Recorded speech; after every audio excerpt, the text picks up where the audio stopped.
What's up, Geeksters? It's me, Omar from geeksterlabs.com, and today I have an unboxing of the Canon XC15 4K camera.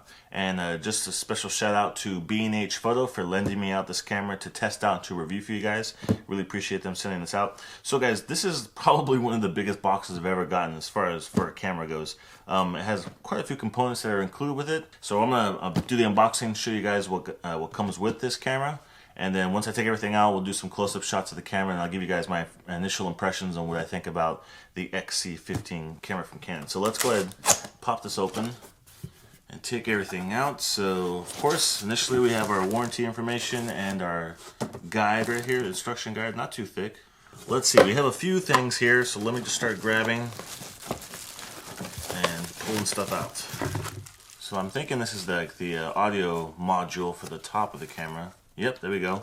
So this is the top piece right here where you have XLR inputs on the sides. We have all of our audio and such, so I'll give you guys some close-ups of this in a second. Overall, it feels pretty solid. It's not too heavy. I thought it was going to be a little bit heavier than how it appears here. So that's the first piece that is included, so we'll put that to the side. Next we have, alright, the viewfinder. So this does include a viewfinder. It's very similar to like a DSLR type of camera with the LCD screen on the back. But this is something free that they include with it, with the kit, which is pretty nice. So you don't have to just view the back of the viewfinder in case it's like really sunny outside while you're filming. You can pop this on there, give you a little bit more coverage as far as like bright sunlight, and be able to see the picture a little bit better quality. So that's pretty nice. A little viewfinder right there. What is this? And this is that's for the lens right there. So that's the I always forget what this is called. This is the lens hood. There we go, the lens hood. So you can see that's a pretty large size. You see that right there, and we have the other end of it that plugs into the wall. So that obviously is going to be necessary. Here we have this is the audio cable. So this is what connects that top module part for the audio section of it to the camera itself. And we have a very small battery pack right there that's included. I'm not sure how many milliamps it is. I'll pop that open in a second. Here we have the strap, the Canon strap, which is usually included with all Canon cameras.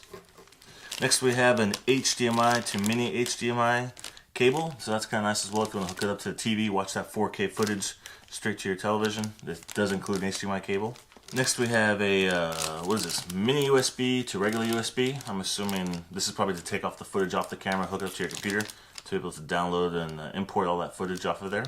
Alright, so here we have the XC15 camera itself. Boosh, there we go. There's the camera.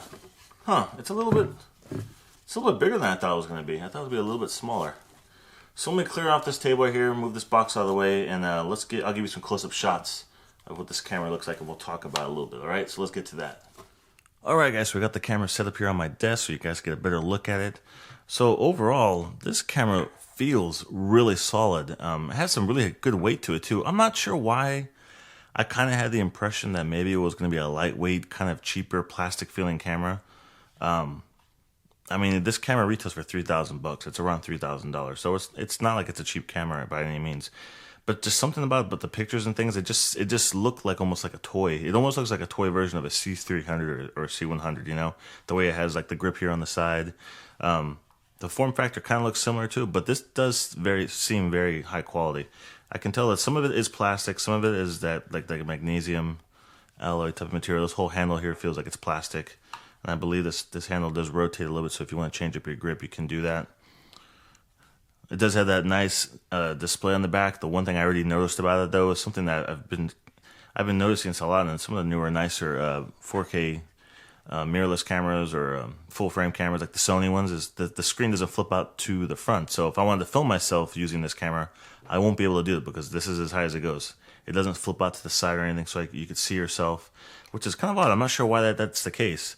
So for those of you like myself that film yourself a lot, that's going to be an issue because you're not going to be able to make sure you're in focus or you're in frame or anything like that when you're filming yourself by yourself, unless you mount like another display or something on top of your monitor so you can see yourself, face the other direction. The first thing I did notice though that's kind of cool is that it has a thread here on the top for like a tripod mount. So I guess if you want to attach a handle or any kind of accessories, it does include it. Obviously, it does have the shoe right there, but on the bottom, of course, we have the tripod mount on the bottom right there. Nice big pad to that. I have the battery right here. I'm not quite sure where the battery goes into place. I don't see any. Oh, there we go. There we go. Bam. So it goes into the handle. That's very nice. Just pop that into place. Okay, so we got that in there. So the thing that the viewfinder I showed you guys earlier, so that's right here. And it does have a cover on the back of it. So I guess you pop this piece off. So that's the protection right there, and then you're able to snap this to the back of the camera. This is kind of nice. It's built in, works perfectly with it. I'll test it out to see exactly how good it looks, but I'm assuming it's going to be a lot better than just if I'm shooting outside trying to get some shots and such. Sometimes it's hard to see the viewfinder on these bigger, nice, shiny displays on the back of the camera, so this will be a nice little addition to help be able to make sure that all my shots are in focus and the lighting is good and everything like that. So there we have the viewfinder. That's pretty nice. So I look forward to checking that one out. So I'll push that to the side. Okay, so here we have, oh yeah, also the lens hood I showed you guys earlier. So popped on there. Yeah, probably provides a little bit of, in case the light's peering into the side while you're filming it, probably helps out a little bit right there. So here we have the top module part. This is like the sound, the sound piece. So this allows you to connect up to 2 XLR inputs. So if you have a microphone, like a shotgun mic, it obviously has the shock mount right here. If you do have a shotgun, like a boom style microphone there, or if you have like lapel mics, XLR inputs on those, you got dual right here. Then we have the audio out cable, which is what this cable is. So let me mount this up onto the top of the camera. Let me show you guys what I was noticing when I was looking at the pictures of this. So, but you think they would have put the port much closer together so you wouldn't have to like snake it around to like make it fit into there, because then now you have this cable that's like all weird and such. Like, why not put that port on this side of the camera and they could just like have a really short cable to go from here to here? I don't know, I thought that was kind of odd.